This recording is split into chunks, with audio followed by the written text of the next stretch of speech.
We got Dominic Mazzotta back here on the program, who's going to be facing Shawn Bunch at Bellator 219 on March 29th. Dom, what's up, man? How are you? Good, brother. How you doing? I'm doing awesome. It's good to see you again. And, I was joking off air about the beard that you got going on. But, of course, you're up in Canada right now doing some training up there. How did that all come together? Well, I had a good relationship with Evan. I met him in Florida at Hard Knocks. And the last fight that I actually did, even though it feels like it was so long ago, he was always there for me, Henry has a lot of guys, so, he had Evan there and working with me. And we clicked pretty good. And then for this camp, it was a little bit short notice. I didn't have like a full camp here. Mm-hmm. So, and I was living in Pittsburgh at the time.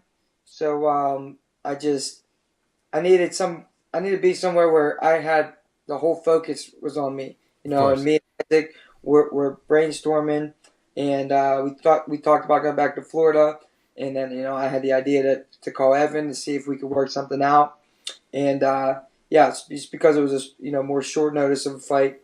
I wanted to come up here and be away from all the distractions, Yeah. and because Henry got a lot of guys, man. He's got a great gym. It's a great gym. It's got a lot of guys, but he's on the road a lot, so you don't always get as much work as I would like to get, as much attention I should say, that I would like to get. But of course I'll be going back down there and working with them guys. But for this camp, I think this was the best option for me. Yeah, and you're in a pretty cool city in Toronto. I know it quite well. I lived there for about 10 years. How you liking it? And had you been there before? This is my first time in Canada. Always nice. I really, really like it here, man. People are nice, I didn't get to eat too much food here. Right. You ever been to Sugo's? No, but I know it. Yeah, I've heard of it. Sugo is one of Evan's friends. He actually picked me up whenever I got here. They picked me up, took me to the gym, and I was talking to him. He's a chef. He owns a gym, Sugo. Connor is his name, and he actually has been making my meals, pre-cooking my meals. So I got a top chef, cooking my meals, and but I drive around. I see like all the places. I see a lot of good places to eat. I don't get to eat any of them, so I'm looking forward to coming back after camp and checking out the city a little bit more. Yeah, and especially when it gets a little bit warmer too. It's actually really nice in the summer in Toronto. I can attest to that. You got to survive the winter, and then you get to enjoy the summer. That's how it works. I got the going there, so I can a little bit of extra insulation for me. Before we talk about this fight, you were supposed to fight at Bellator 210. I know you had an injury, ahead of the fight with Brandon Phillips. It was a concussion, if I'm not mistaken. How long were you out for with that injury? Well, it wasn't. The concussion is why I did pull out of the fight, But last year was just injury after injury after injury. It seemed like it took forever for Bellator to get the fight, and then which was kind of a blessing because the first half of last year I was good, no injuries, and then as soon as they started talking about us fighting, it's when the injuries started coming. Hurt my hand, hurt my foot. It was just one after another. Then when I finally did get the fight, it was like 2 weeks before the fight, maybe 2.5 weeks, and I ended up getting concussed, and I did all the right procedures though. I tried to push a little bit, give a few days to see if I could make it to the fight. I felt like I didn't feel real comfortable being that close to the fight, and then I seen the doctor. They said I was definitely concussed and stuff. So it was about a month and a half until I got back to full training. Okay. But I was still working my body. I was still working some techniques, just doing it nice and easy, doing whatever I could. And you got a big fight coming up here against Shawn Bunch. He's been with Bellator for a while. I know he left them, fought on the regional scene a bit, but he came back and got that win over Joe Warren. How do you feel like you match up against him here? We know the wrestling. How do you assess your skill set against his? I don't know like a lot about him. I know that he's Olympic alternate. He got good wrestling. He's got a good right hand. I let my coaches game plan for me. I've seen a little bit of the stuff he fights, but I don't really focus on what Your opponent, yeah. Guy. I focus on what I need to do and keep growing as a martial artist.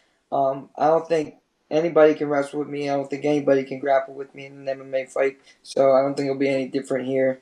I think I probably have the advantage in the size. I got advantage, I think, probably in the jiu-jitsu. The wrestling might be even. I think I probably have the advantage there. I don't know. We're gonna have to see about that.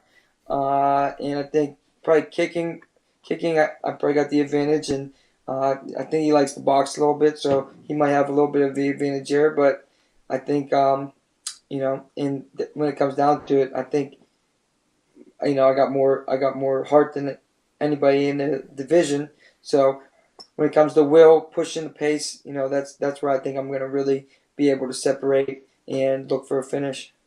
So we talked about training in Canada and Toronto with Evan Boris. What about training partners? Who are some of the guys you get to work with down there?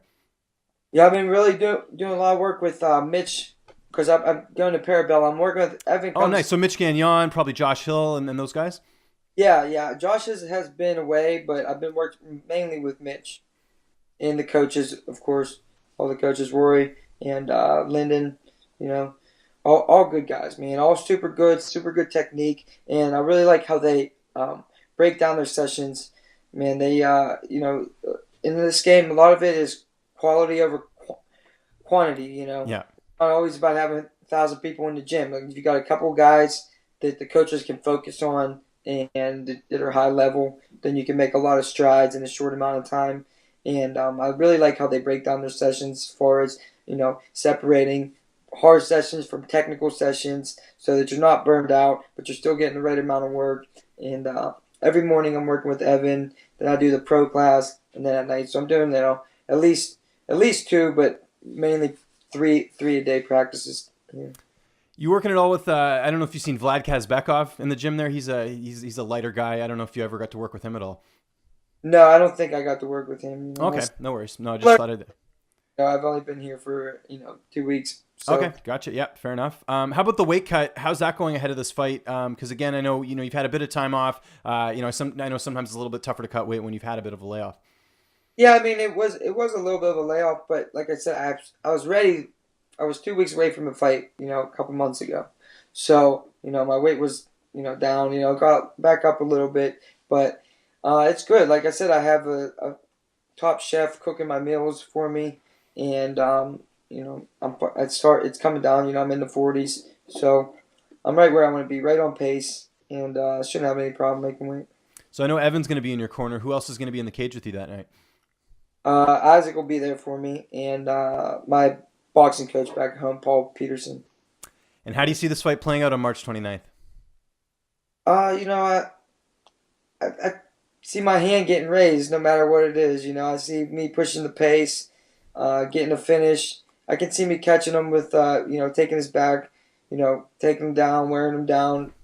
Honestly, I think I can knock this kid out. I haven't had a knockout in a while, but I've been really working on my striking. I think I can knock him out, and if not, look for the finish, whether it's TKO or submission. I'm getting older. I'm 31 now. Been in this game for 10 years, so I don't really have time to get decisions. I gotta make my mark and get Scott and Rich talking about me. It doesn't seem like anybody's been talking about me too much lately. Rightfully so, because I haven't fought in a year, and the last fight was a decision. But people don't forget I'm a finisher.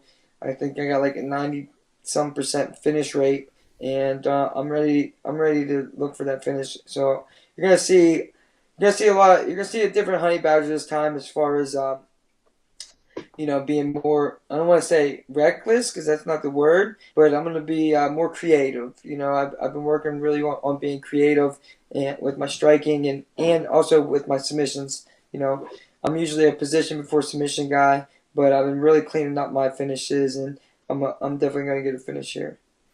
Do you feel like this is the fight that's going to get you some of those bigger names like your Ricky Bandeases and your Juan Archuletas and guys like that in the division, and Eduardo Dantas? Because I feel like we know the record, we know how great it is, we know your winning streak, but I think the one thing that we haven't seen is sort of that notable opponent. Sean's a decent name because he beat Joe Warren, but is that what you're expecting next after this fight? Yeah, I mean he's ranked 5, I'm ranked 7, so I think that this is going to put me right in the top 5, and I think if not a title shot here, one more fight, I should get a title shot. Any one of those guys you just named. I would like to fight Gallagher. I've been Yeah. trolling him forever, and he's just not responding. I troll all these guys, man, and none of them respond. None of them want that smoke. They know that I'm a terrible matchup for any of them. Dantes is good, man. I was calling out McDonald for a while. I've been waiting for a big fight, so yeah, I really think this is the biggest fight of my life, and a fight that I've been waiting for a long time to put me in the position to have an even bigger fight. Favorite thing to do in Toronto? I know you haven't been there that long, but is there something you really like? You mentioned you really like the people. Is there anything that sort of stood out to your stay so far? You know what? I've been pretty much confined from the gym to my Airbnb, so I can't really touch on that. Hmm. I just like my favorite thing about it is the training, man. It's good. It's a great gym, great people, man, and yeah, I'm looking forward to coming back in the summer and spending some time relaxing. Cool. Well, we're looking forward to this fight, man. It's coming up here on it's Bellator 219 on March 29th. Dom, always good catching up with you, man. I appreciate the time as always. Just remind people where they can find you on social media, and if you have any sponsors or shoutouts, the floor is yours. I got some sponsors here. I'm kind of bad with that stuff. Remember who's sponsoring because we usually have a lot of them, but I made a list this time. Uh, we got the Rehab Center, of course, Ross Auto, of course, Forza, Fight to Win, Dr. Vazel, JPS Construction, High Ground Jiu Jitsu, Sugos, Parabella MMA, Matt Factory, Willie T's, of course, Verizon Wireless, um, and you can catch me at Instagram at Mazzotta MMA and Dominic Mazzotta at Twitter.